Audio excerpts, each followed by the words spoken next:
बिस्मिल्लाहिर्रहमानिर्रहीम। अस्सलामु अलैकुम वरहमतुल्लाहि वबरकातुहू। मोहतरम नाजरीन, यूसुफुल इस्लामिक नॉलेज में आपका खैर मकदम।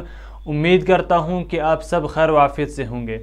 नाजरीन किराम, पिछले सबक में हमने मद का बयान पढ़ा था और फिर हमने उसके बाद ये पढ़ा था कि मद किसे कहते हैं, मद की कितनी किस्में हैं। तो हमने पढ़ा था उसमें कि मद की दो किस्में हैं। कौन कौन सी? मद असली और मद फ़रई।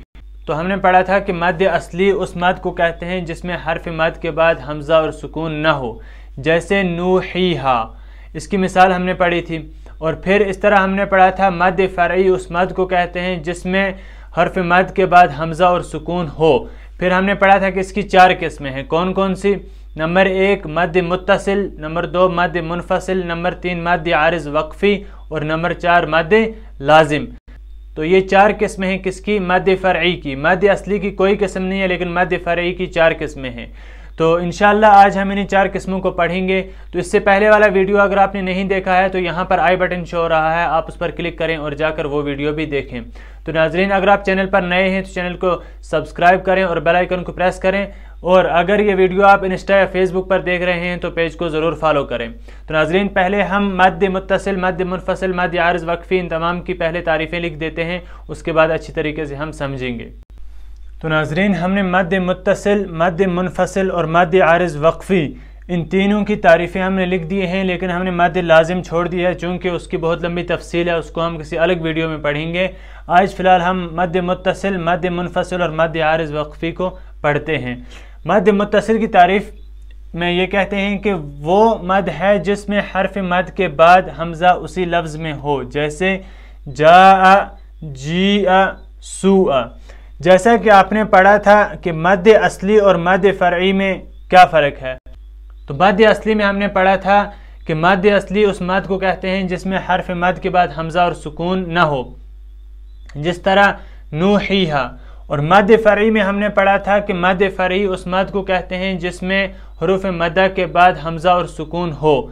तो ये किसकी चार किस्में हैं? ये है मद फ़रई की, मद फ़रई की, मद फ़रई की ये चार किस्में हैं। मद फ़रई की तारीफ़ हमने पढ़ी थी। मद फ़रई उस मद को कहते हैं जिसमें हर्फ मद्दा के बाद हमज़ा और सुकून हो।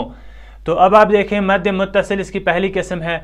मद मुत्तसिल कहते हुए हैं, मुत्तसिल के माना मिला हुआ, यानी वो मद है जिसमें हर्फ मद के बाद हमज़ा इसी लफ्ज़ में हो, जैसे जा, जी, सू। अब देखें जा ये एक कलिमा है, इसी तरह जी भी अलग कलिमा है, सू भी अलग कलिमा है। जा में अलिफ जो है ये हर्फ मद्दा है, इसी तरह जी में या हर्फ मद्दा है और सू में वाव हर्फ मद्दा है।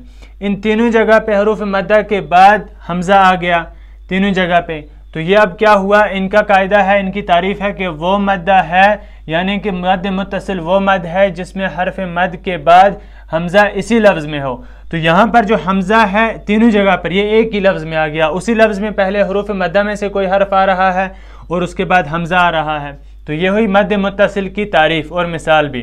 दूसरी किस्म है मद मुनफसिल।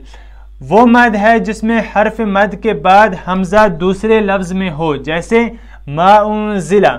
अब आप मा उन्ज़िला में देखें कि मा जो है ये एक लफ्ज़ है और उन्ज़िला जो है ये दूसरा लफ्ज़ है। तो मा अलग कलिमा है, उन्ज़िला अलग कलिमा है। मा में अलिफ आ गया जो कि हुरूफ मद्दा है और उसके बाद हमज़ा आ गया। तो हमज़ा हुरूफ मद्दा के बाद आया लेकिन दूसरे कलमे में आया, तो इसलिए ये कौन सी हो गई? मद मुनफसिल की किस्म है। अब देखिए मद मुनफसिल वाली किस्म बन गई। मुनफसिल के माना होते हैं अलग, जुदा।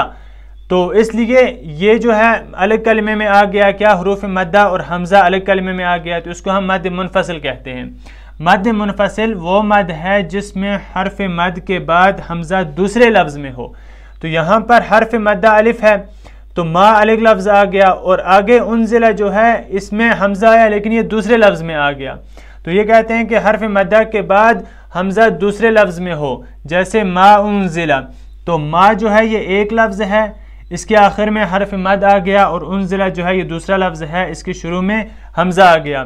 तो ये तो पाया गया हमज़ा आ गया हुरूफ मद्दा के बाद, लेकिन दूसरे कलमे में आ गया, तो इसलिए ये मद मुनफसिल हुआ। तो तीसरी किस्म क्या है?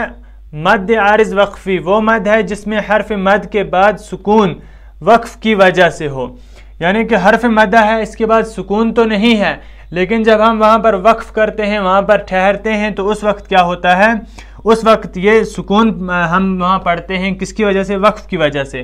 جیسے آپ دیکھیں کہیں پر آیت کے آخر میں ہوتا ہے یعلمون، نستعین، یتعلمون، تو اس وقت ہم کیا کرتے ہیں کہ یہ جو نون ہے، یہ یہاں پر نون ہے، اس کو ہم ساکن کر دیتے ہیں، ہم پڑھتے ہیں یعلمون، تو ہم سکون دے دیتے ہیں، جزم دے دیتے ہیں کس کو، آخر والے حرف کو، جو کہ حرف مدہ کے بعد ہوتا ہے۔ تو اس کو کہتے ہیں مد عارض وقفی کی مثال ہے یہ۔ مد عارض وقفی کی تعریف وہ مد ہے جس میں حرف مد کے بعد، اب حرف مد یہاں پر واو ہے، یہاں پر یا ہے، حرف مد کے بعد سکون وقف کی وجہ سے ہو۔ یہاں پر سکون نہیں تھا، لیکن ہم نے اس کے اوپر، اس کلمے کے اوپر وقف کیا، تو وقف کی وجہ سے یہاں سکون ہو گیا، جیسے یعلمون، تو ہم یہاں پر رکے، ہم یہاں پر وقف کیا، تو اس لیے اب سکون کس کی وجہ سے ہو گیا، وقف کی وجہ سے۔ اسی طرح نستعین، تو یہاں پر بھی وقف ہم نے کیا کس وجہ سے، کہ وقف کرتے ہی ہم نے سکون ساکن کر دیا اس حرف کو، تو اس وجہ سے یہ مد عارض وقفی ہو گئی۔ تو ناظرین، آج ہم نے مد فرعی کی 4 قسمیں جو ہیں ان میں سے پہلی 3 قسمیں پڑھی، کون سی، مد متصل، مد منفصل اور مد عارض وقفی۔ چوتھی قسم اس کی ہے مد لازم، جس کی لمبی تفصیل ہے، اس کو ہم کسی الگ ویڈیو میں پڑھنے والے ہیں انشاءاللہ اس کے بعد۔ تو ہم نے پڑھا کہ مد کا بیان، مد کس کو کہتے ہیں، ایک الف سے زائد کو کھینچنے، یعنی ایک الف سے زائد کسی حرف کو کسی جگہ پر حروف مدہ کو کھینچنے کو کیا کہتے ہیں، مد کہتے ہیں۔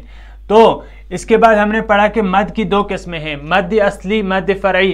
پھر ہم نے پڑھا مد اصلی کس کو کہتے ہیں، مد فرعی کس کو کہتے ہیں، اور ہم نے مد فرعی میں پڑھا کہ مد فرعی کی 4 قسمیں ہیں، مد متصل، مد منفصل، مد عارض وقفی اور مد لازم۔ پھر مد متصل وہ مد ہے جس میں حرف مد کے بعد حمزہ اسی لفظ میں ہو۔ حرف مدہ 3 ہیں، الف، یا اور واو، یہ ہم نے پیچھے بہت سی جگہوں پر پڑھا ہے۔ تو الف یا واو ان کو حروف مدہ کہتے ہیں، کہ حروف مدہ کے بعد حمزہ اسی لفظ میں ہو تو اس کو کیا کہتے ہیں، مد متصل، جیسے یہاں پر ہے، یہ تینوں جگہ پر حروف مدہ ہیں، الف یا واو، اور اس کے بعد حمزہ اسی لفظ میں آ رہا ہے، اسی کلمے میں آ رہا ہے، تو اس کو ہم کہیں گے مد متصل۔ اور پھر ہے مد منفصل۔ مد منفصل وہ مد ہے جس میں حرف مد کے بعد حمزہ دوسرے کلمے میں آئے، پہلے کلمے کے آخر میں حرف مد ہے اور دوسرے کلمے کے شروع میں حرف یعنی حمزہ ہے۔ تو یہاں پر آپ دیکھ لیں کہ پہلے کلمے کے آخر میں حرف مد آ گیا، دوسرے کلمے کے شروع میں حمزہ آ گیا، تو ایک دوسرے کے بعد ہی آئے لیکن الگ الگ کلمے میں آئے، الگ الگ لفظ میں آئے، تو یہ مد منفصل کہلاتا ہے۔ اور مد عارض وقفی کیا ہوتا ہے کہ کہیں پر حرف مدہ کے بعد والے حرف پر سکون نہیں تھا، یعنی جزم نہیں تھی، لیکن ہم نے وہاں پر وقف کیا تو وقف کی وجہ سے وہ حرف ہمیں ساکن کرنا پڑا، کہ وہ مد ہے جس میں حرف مد کے بعد سکون وقف کی وجہ سے ہو، تو ہم نے وقف کیا وہاں سے، اس لیے وہاں پر ہمیں سکون دینا پڑا، ساکن دینا پڑا، کرنا پڑا اس حرف کو، جیسے یعلمون میں آپ دیکھیں یا نستعین میں، کہ یہ تو ساکن نہیں تھے، حروف مدہ یہاں پر واو ہے، یہاں پر یا ہے، اس کے بعد نہ یعلمون میں یہ ساکن حرف ہے آخر پہ، اور نہ نستعین میں، لیکن ہم نے یہاں پر وقف کیا، وقف کی وجہ سے ہم نے اس کو ساکن کر دیا، جو سکون آیا وہ وقف کی وجہ سے آیا، تو اس لیے اس کو مد عارض وقفی کہتے ہیں۔ تو ان کو کتنا کھینچا جائے، کس طرح کھینچا جائے، کیا کیا جائے، وہ ہم آگے جا کے پڑھیں گے۔ فی الحال آپ ان کی تعریفیں یاد رکھیں، تاکہ جب ہم آگے جا کر کہیں پر یہ کہیں کہ یہاں پر مد متصل ہوگا، تو آپ کو سمجھ جانا چاہیے کہ یہاں پر حرف مد کے بعد حمزہ اسی کلمے میں آ رہا ہے۔ جب ہم کہیں کہ یہاں پر مد منفصل ہوگا تو آپ سمجھ جائیں کہ یہاں پر حرف مدہ کے بعد حمزہ دوسرے کلمے میں آ رہا ہے۔ جب ہم کہیں کہ یہاں پر جو ہے حرف مد کے بعد سکون وقف کی وجہ سے ہو رہا ہے، یعنی یہاں پر مد عارض وقفی ہوگا، آپ سمجھ جائیں کہ یہ جو سکون ہے یہ وقف کی وجہ سے ہو رہا ہے، اس لیے یہاں پر مد عارض وقفی ہوگا۔ تو ان کی آپ تعریفیں مثالوں کے ساتھ یاد رکھیں، ان کو نوٹ کر کے رکھیں، اور اگر آپ چینل پر نئے ہیں تو چینل کو ضرور سبسکرائب کریں اور اس کو دوسروں تک بھی شیئر کریں۔ تو انشاءاللہ ملتے ہیں اگلے ویڈیو میں، تب تک کے لیے اللہ حافظ، السلام علیکم ورحمۃ اللہ وبرکاتہ۔